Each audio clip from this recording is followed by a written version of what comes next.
Chris, a former member of the Canadian Army, recalled an eerie night in southern Afghanistan's Kandahar province during a winter deployment in the late 2000s. His unit was part of a mechanized infantry group, operating LAV-3 armored vehicles supported by tanks, engineers, and logistics teams. On a multi-day sweep along the Arghandab River, they settled one night in the middle of a dry river bed. This location was chosen for strategic reasons. It offered a wide-open view of the surrounding area, reducing the risk of enemy forces approaching.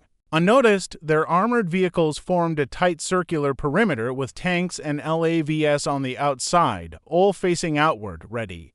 The vehicles rotated watch duty, ensuring that a portion of the unit was always alert and scanning the area using thermal optics. Chris, the vehicle commander, was slated for second watch. He and his crew gunner and driver decided to stay awake rather than grab a quick nap. They passed the time watching movies, reading, and gaming. Then, about 30 minutes before their shift, they felt a very familiar motion, someone climbing onto the lav. The heavy, metallic vibrations were unmistakable.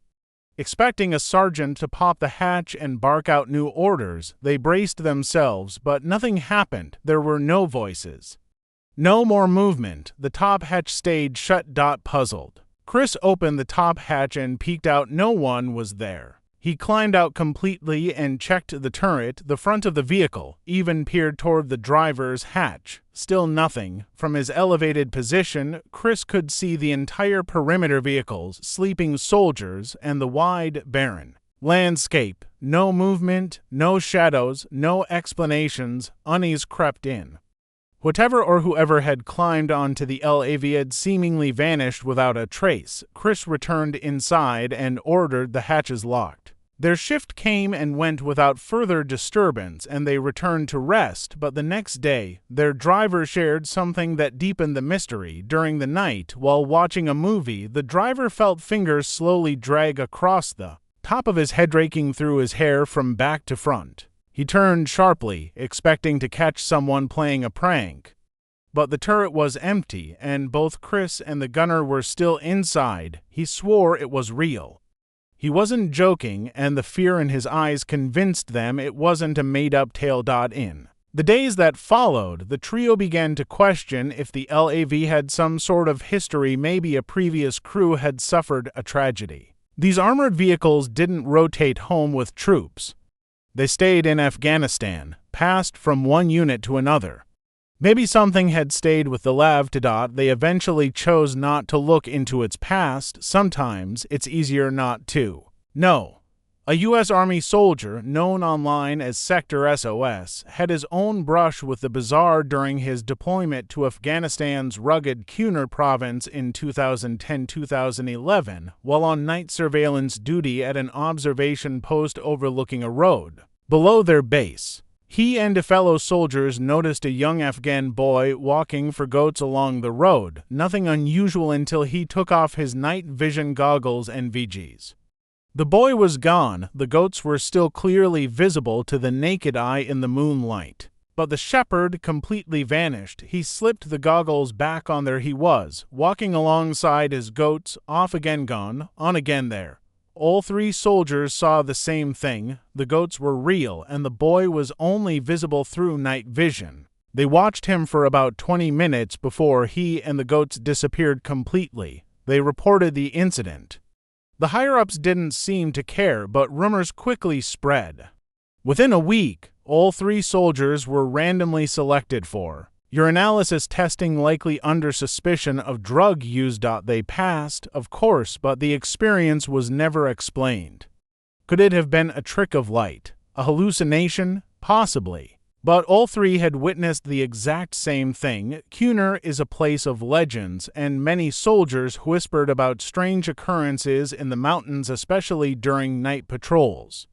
Some claimed that wind against the cliffs sounded like whispering voices. Sector SOS never heard those whispers himself, but after the shepherd encounter, he wouldn't have been surprised if they were true. Uriah, A U.S. Marine deployed to Camp Dwyer in Helmand Province around late 2011 shared a chilling experience during night guard duty. Camp Dwyer's perimeter was guarded by multiple observation towers, each manned by two Marines, one of these towers post. Hotel sat near the edge of a compound used by the Afghan National Army ANA.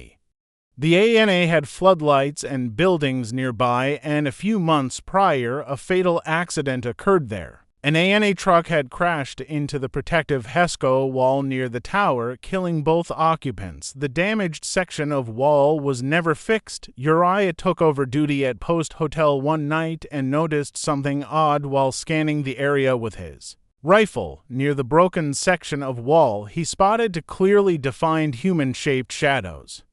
At first, he thought they were cast by ANA personnel walking behind the floodlights, but something didn't add up. The shadows were perfectly formed, far too sharp for something cast from 200 meters away, and they didn't move. His partner confirmed seeing them too. They shined their lights at the shadows, expecting them to vanish.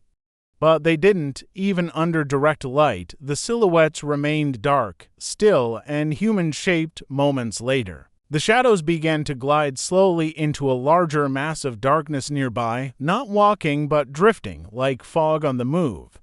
Alarmed, they reported it over the side radio channel. The other towers listened, intrigued but unsure. 15 minutes later, the shadows returned.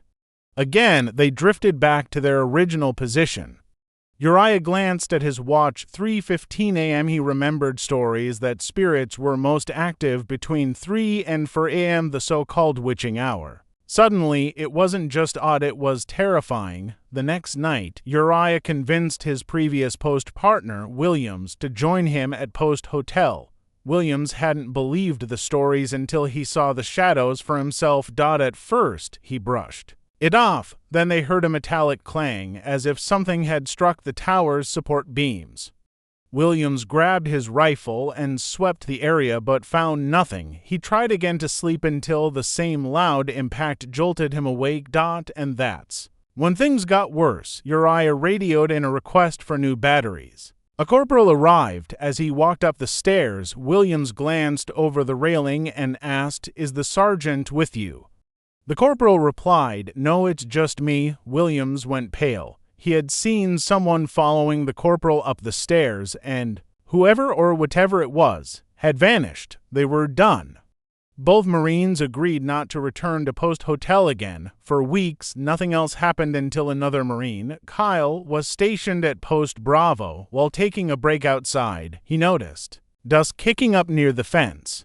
Expecting a desert jackal, he watched, but the dust began forming the shape of a person, legs walking, arms swinging, like a figure made of sand. Then it faded. Other odd incidents followed: loud bangs on empty porta toilets and manned weapons, shifting direction, shadows flickering where no one stood. One Marine speculated that after thousands of years of violence, empires rising and falling, invaders fighting locals, Afghanistan's soil must be heavy with restless souls. Some Afghan interpreters even told Uriah about hearing phantom battles where none had taken place in decades, of dead men returning home to their families in spirit form. After returning home, Uriah thought he'd left the supernatural behind. But strange occurrences followed him. He began waking up to find his wife's shoes deliberately arranged in the shape of a T or a cross beneath their bedroom door. It happened too often to be coincidence. He never felt alone.